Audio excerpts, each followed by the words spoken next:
We are feeding the future this morning. Happy to be at the Hamilton headquarters of Food4Kids that are celebrating 9 years supplying healthy, good meals to kids that need it. And we have Executive Director Kathy Hahn with us this morning. Good morning, Kathy. Good morning. It's you guys have done a lot of the work, we should say, because today is the day that you deliver all these meals. Yes. Friday's the day. Yes.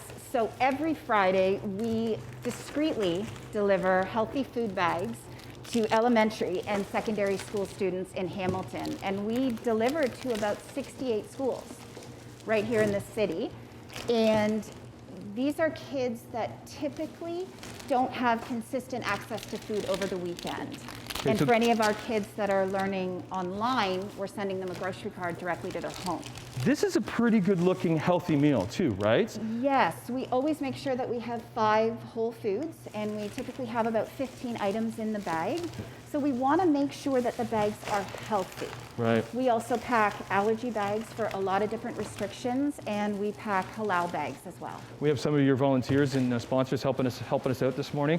So what's the connection? How do we get the food to the kids? Who's the relationship you have for that to happen? Our relationship is with all the schools in Hamilton, so both the Catholic board and the public board. So when a student has been identified as in need, or a child that would benefit from having more consistent access to healthy food, the schools call us. And they're looking for those signs of hunger, which could be the child is lethargic, the child is having some behavioral issues, the child does not bring any food at all to school whatsoever. The telltale sign would be at lunch, when everybody else is opening up their lunch and they're not. Absolutely. Or they're opening up their lunch and they're not having anything in there. And there's nothing in there. And we've had kids that our teachers have seen a student hang back in the room because they're embarrassed. They haven't had anything to eat.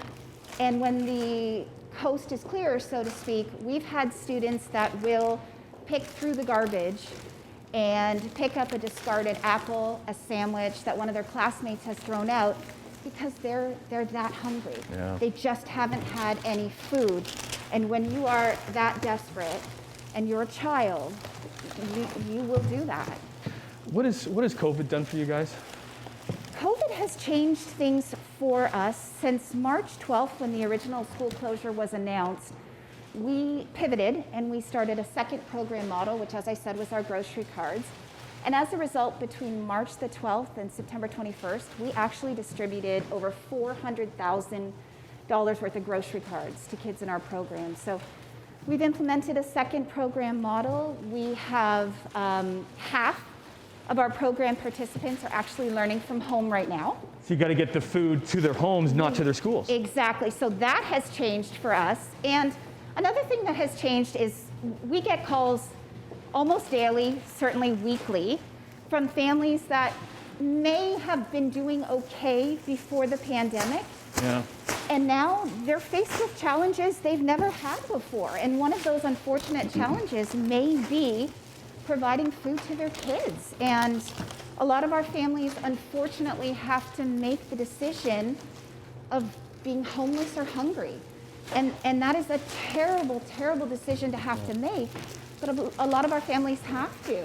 Okay. And we know that that's a reality. What we want to do today is we want to kind of show the whole process. So we're packing the bags right now. We have stacks of other bins that are going to schools today. We have Ed and Harry, who are 2 volunteers that are going to be delivering some of these packs to schools. So we want to follow them along. We got Joel, who's a sponsor. I know sponsors are so important to the program. So we're going to talk to. Let's take a break.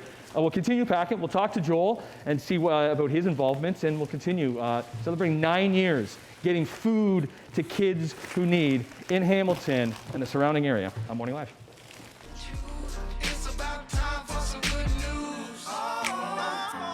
Welcome back to Food4Kids here in Hamilton. So the plan was we were coming here this morning to pack all these boxes because they provide food to kids in 68 schools across Hamilton. That's 1,300 students. But the elves have been pretty busy, and they did a lot of the packing for us. We're just kind of finishing up with some volunteers, and we got Kathy and Alex back there from Food for Kids. We also have Joel, who is a sponsor from Simple Design Studios. How you doing, Joel? Very well, thanks. Awesome. What's your connection to Food for Kids? So I've been involved in Food for Kids for the last 3 years. I'm on the board of directors. My wife also does the weekly deliveries on Fridays out to the different schools in the area.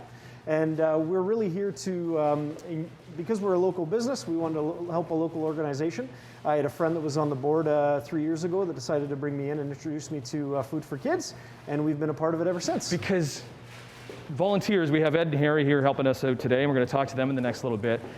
They have volunteers. Sponsors is the area that they need help in because there's no actual funding for Food for Kids. Most definitely. So you provide, you said that you do some deliveries, but is there a financial aspect too that you guys help out with? Yeah, so the last couple of years, we always try to host a Christmas party for our past clients.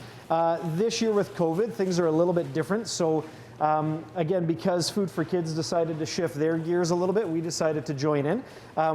This year we provided a $2,000 sponsorship gift certificate for our organization to be raffled off within the auction, and hopefully help out some kids in the area. That's a good idea for companies though, like yourselves, right? Like how big a company are you guys? We are a team of 12. Team of 12, Yeah. okay, right? And yeah, because you're not able to do that Christmas party, but still want to help out in some way. Yeah, and it's a good change. And so what we've done group packing in the past as well with our employees. And yeah, so it's just any little thing that we can get involved in and help out the organization. We're here to do that. Yeah, because I guess obviously with the holidays too, the need is that much more. Do you actually deliver to the schools too? My wife does. Your wife does deliver to the schools. Absolutely. Cool. Very nice. Okay, so what we're going to be doing, we're going to be continuing to pack these up. We got Ed and Harry because they're going to be delivering to actually a school. I think it's Prince of Wales School. We're going to Prince of Wales, aren't we, Kathy? Prince of Wales in Hamilton. And again, any of the food that you're seeing here isn't donated. They're getting this food for themselves, but they need those funds to get it. So they're always looking for sponsors in and around the Hamilton area. But we've got to remember too, Food for Kids is also in Halton, it's also in Niagara, it's also in Guelph, and it's also in Mississauga. So there's kids everywhere that are in need, specifically during these times because they're delivering to schools, but also to home. I'm just talking, so I'm not working as much. Back to work, Tim, and we'll talk to Ed and Harry and what the volunteering is all about here at Food for Kids in Hamilton on Morning Live. Well, good morning. Welcome back to Food for Kids here in Hamilton. It's been a really valuable morning because I've talked about Food for Kids in the past, but really never knew the inner workings of the organization. I have a couple helpers. Come on out here, guys. Yeah, we have Ed and Harry because we talked to a sponsor, Joel from Simple Design Studios last half hour. Now we have the integral part is we got the volunteers. We got Ed. Morning, Ed. How are you? Morning, Tim. We got his partner in crime. We got Harry too because these are packs that are going to schools today, Ed. Yes. How often are you volunteering? Once a week on the Fridays. At the end of the week, the food is intended to be taken home for the weekend. So typically we deliver on a Friday. There's a connection for you because you're retired. Yes. But you were in the schools. Yes. So I was a principal of schools for the Hamilton Catholic School Board, and got in on the program with Lena way back 9 years ago because we felt there was a need for the board, and Lena had approached us and asked, could you use a program like this? And the board basically said we sure could. Could you see the inner workings when it comes to poverty in the schools for kids? And what's a real telltale sign for when you were working in the schools when a kid maybe did need some help when it comes to good, healthy meals? Many schools have nutrition programs in place from Monday to Friday, and the realization became that if they're hungry during the week, they're going to be hungry during the weekends as well. So the program was designed to continue providing the food through the week and not just from Monday to Friday. Schools are not equipped to do the Friday, Saturday, Sunday, Right. but so that's where Food for Kids comes in. The other part is the stigmatism, though, especially when it comes to kids, maybe the older kids, like the high school kids. How are we able to get away from not, let's say, I don't know, embarrassing any kids? Right. So it's done in a way that no stigmatization takes place. Typically, in some schools, for example, they'll show up at the office before dismissal on Friday or at dismissal with a backpack, and one of these bags is discreetly put into the bag. The child leaves the room or the office, wherever the distribution point may be, and goes to the bus or goes to the room for dismissal. Okay. Yeah. Well, we have one more action to take, is actually dropping these meals off today. I think we're going to Prince of Wales School in Hamilton. It's so important for the volunteers. So good job, Ed, for helping Lena and Kathy and the whole gang out here in Hamilton. There's also Food for Kids in Halton, in Niagara, in Guelph, and Mississauga. And the similar thing is happening. Sponsorship is another big thing, so if you wanted to help out that way, it's a great organization to do that. But let's take a break. We'll finish packing up the car, and then we'll head off and we'll meet the principal at Prince of Wales and get that angle. Return on Morning Live. We're kind of finishing off our important tour with Food for Kids. So all morning long, we've been kind of showing the steps on how everything, we showed the packets getting packed up and talking to volunteers and sponsors. And now the most important part is those packs by Ed and Harry are getting dropped off to, there's 68 schools in Hamilton that they get dropped off to, like Prince of Wales. Happy to be joined by the principal here at Prince of Wales. Let me get it right, Mr. Lanny. You got it. Or Mr. C. Mr. C. Mr. C, yes, Absolutely. everybody. How you doing, Mr. C? Not bad, you? Awesome. So this program has to be so valuable for the kids in the schools. Tremendously valuable. We have several programs that support our kids here for various needs. This particular program is critical because it extends the needs into weekends.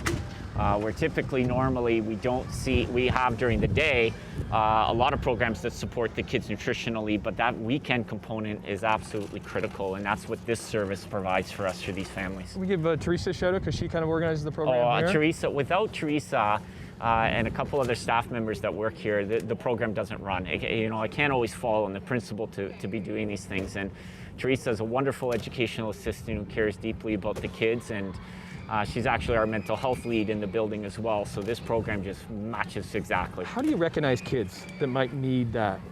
Yeah, so a lot of times multiple ways. One, a teacher may recognize, hey, taking a look at lunches, taking a look at, observations that maybe his family needs some support there.